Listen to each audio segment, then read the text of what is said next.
é surreal. O dólar segue em disparada. Quando eu comecei a gravar esse vídeo, eu tive que recomeçar. O câmbio tava em 6,20, aí foi para 6,21, 6,22, 6,23, 6,24, bateu R$ 6,25. Tô gravando aqui na quarta-feira, 18 de dezembro, às 16h20 da tarde, e o câmbio segue subindo, está fora de controle, assim como as taxas de juros que também estão em alta, porque não há nenhum sinal de reversão de curso. O governo segue se recusando a ouvir ou entender as preocupações genuínas de muita gente com a situação fiscal, com o descontrole das contas públicas. Parece que ainda não caiu a ficha em Brasília sobre a gravidade do que está acontecendo. E esse nem era o assunto do vídeo, mas como o câmbio começou a subir sem parar, eu tive que abordar o assunto. Mas na verdade o que eu queria agora era responder duas perguntas que surgiram no vídeo de ontem. Recomendo vocês assistirem, quem ainda não o fez, vou colocar o link aqui em cima. A primeira, que era sobre a diferença entre o dólar em quase 6 na época de Bolsonaro e Paulo Guedes e o dólar agora em 6,25 com Lula e Haddad. E a segunda pergunta era: será que o Brasil pode se tornar a Turquia? Porque lá a lira turca também se desvalorizou e muito nos últimos anos. Então eu vou responder essas duas perguntas. Primeiro, começando então pela comparação com Paulo Guedes e Haddad. O que nós temos, assim, que a gente poderia sumarizar a diferença de agora com na época de Guedes? Paulo Guedes tentou uma política de controle e aperto fiscal e frouxidão monetária. Então era o fiscal controlado, apertado, e o juro mais frouxo. Agora é o contrário. Temos um juro lá em cima, um aperto monetário e um fiscal muito frouxo. Claro que quando veio a pandemia isso desarranjou e bastante, mas vale colocar em perspectiva e entender também a diferença nas magnitudes dos movimentos na taxa de câmbio. Então, colocando aqui primeiro, agora em 2024, quanto que o câmbio está se desvalorizando? Quase 29%, apenas em 2024 é o que está subindo o câmbio. Mas quando a gente compara lá com 2020, vamos dar um zoom out aqui nesse gráfico, vejam só. Janeiro de 2020, o câmbio estava em 4,02. Em maio de 2020, o câmbio subiu quase 47%, chegou em 5,90, chegou até a bater no intradiário 5,94, mas enfim, aqui quase 5,90. Em 5 meses, o câmbio chegou a subir quase 50%. Não é o que temos agora. Se fizéssemos essa mesma comparação para chegar em... vamos lá, até da mínima do governo atual, que foi em julho do ano passado, até agora, subiu 33%, mas em mais de 1 ano e 2, 3 meses. Então tem uma diferença grande que aconteceu lá com o Paulo Guedes. Mas claro que a pandemia foi o grande agravante.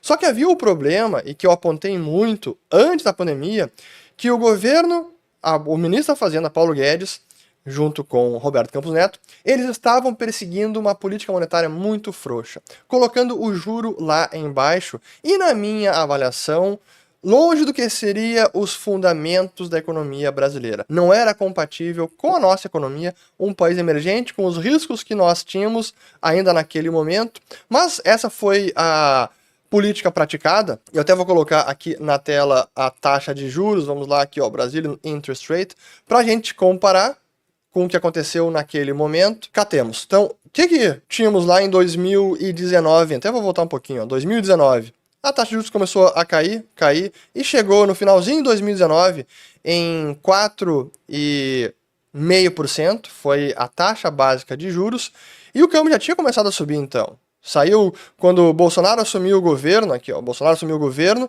a taxa de câmbio estava ainda em 3,75%.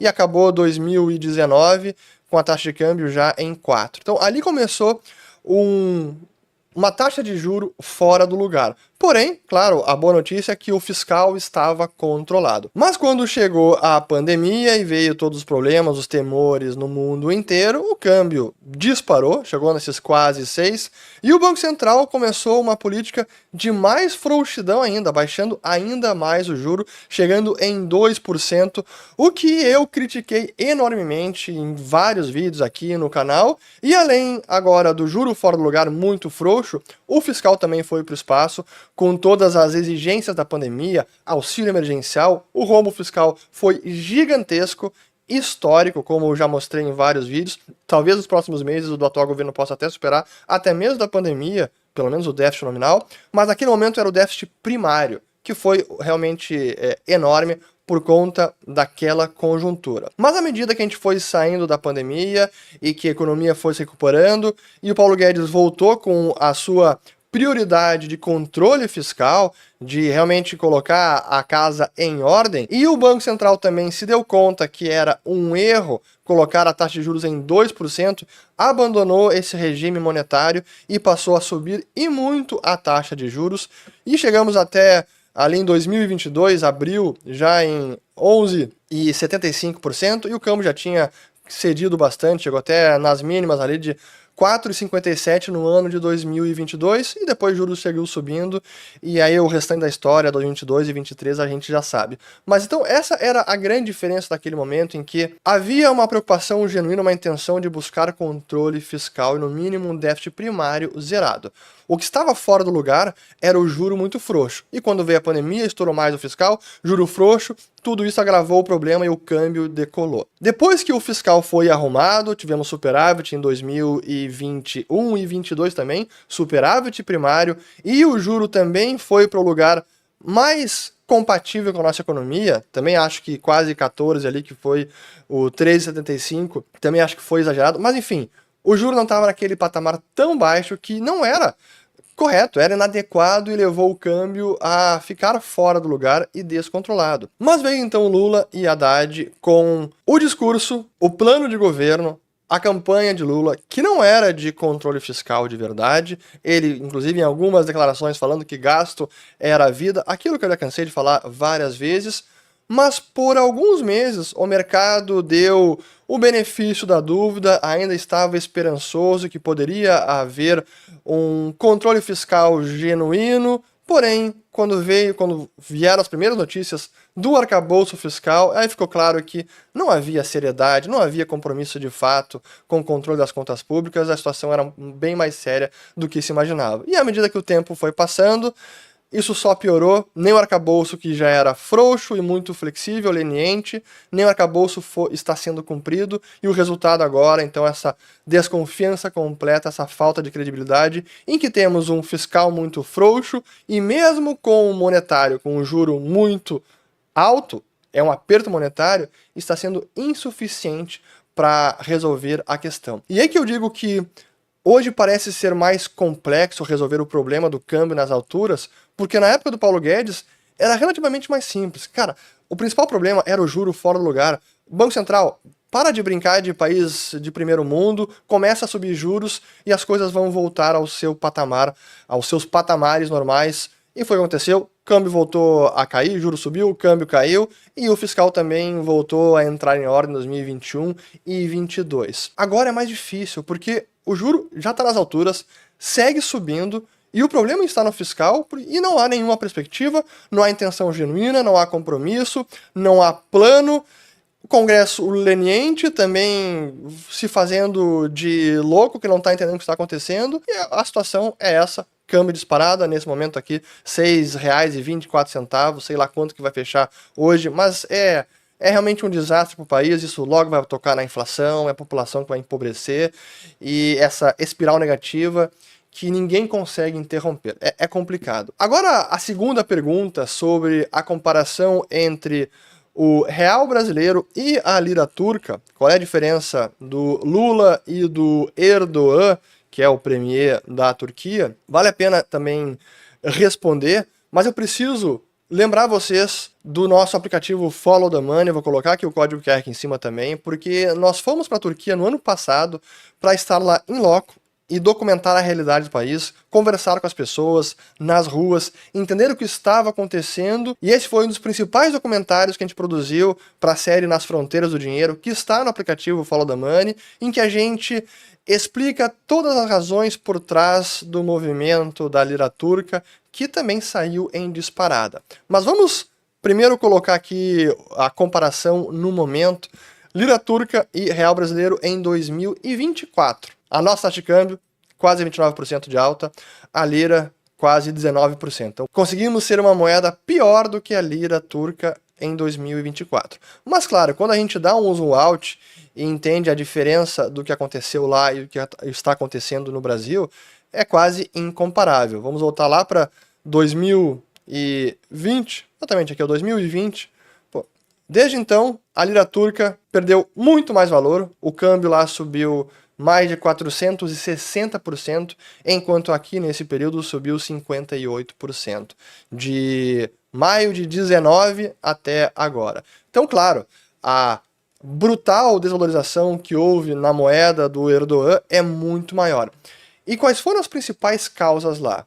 Lá o fiscal não está tão desarranjado, a dívida pública não é tão elevada, mas eles têm um déficit relevante em conta corrente, não precisam de capital externo para se financiar. Só que o Banco Central não tem as mesmas salvaguardas institucionais que temos no Brasil. Graças a alguns anos e marcos legais que trouxeram mais autonomia e independência e blindaram a nossa autoridade monetária da interferência política, hoje Lula não consegue fazer o que quer com o Banco Central. Pode indicar, sim, diretores, indica o presidente, mas não pode ordenar e mandar que o Copom baixe os juros a fórceps para 10, para 8, para 9, para qualquer que seja o nível. Já na Turquia é diferente. Lá o Erdogan não apenas criticava e muito o Banco Central, como ele conseguiu trocar no meio do mandato mais de um banqueiro central, na verdade foram pelo menos uns 3 ou 4 ao longo desses últimos anos, e isso que começou a desconfiança, porque ele ordenava, assim, a redução de juros na marretada. Então, por lá, mesmo não tendo um fiscal tão preocupante, nem uma dívida tão elevada,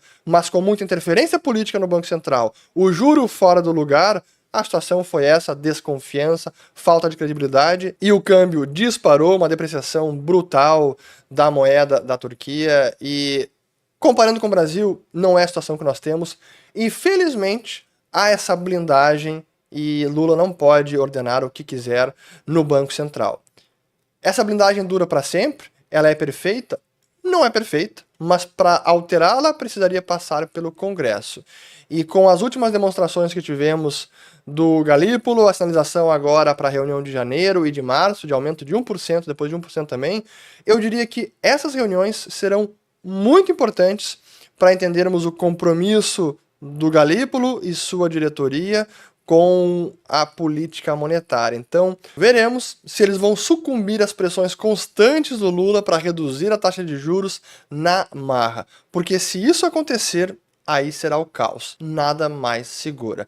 E só antes de encerrar o vídeo, porque acabou de sair a decisão de política monetária do Fed, e isso está fazendo o dólar se fortalecer no mundo inteiro. O dólar index está disparando, sobe mais de 1%, e claro, imagina agora o caso do real brasileiro, que já estava enfraquecido, quando o dólar sobe no mundo, a situação se torna ainda pior. E o real acabou batendo, nos últimos minutos, R$6,27. É o que bateu nossa taxa de câmbio, então mais um recorde. Agora não apenas o enfraquecimento local, mas também a força do dólar no mundo. E por sinal, hoje às 19 horas ao vivo será a nossa análise da decisão de política monetária do Fed para os assinantes do Follow the Money. Então se você não segue o dinheiro, código aqui, baixe o aplicativo e vejo vocês logo mais para falar sobre esses e outros assuntos também, porque eu tenho certeza que hoje a gente vai ter pergunta pra caramba sobre o que está acontecendo, onde é que isso vai parar.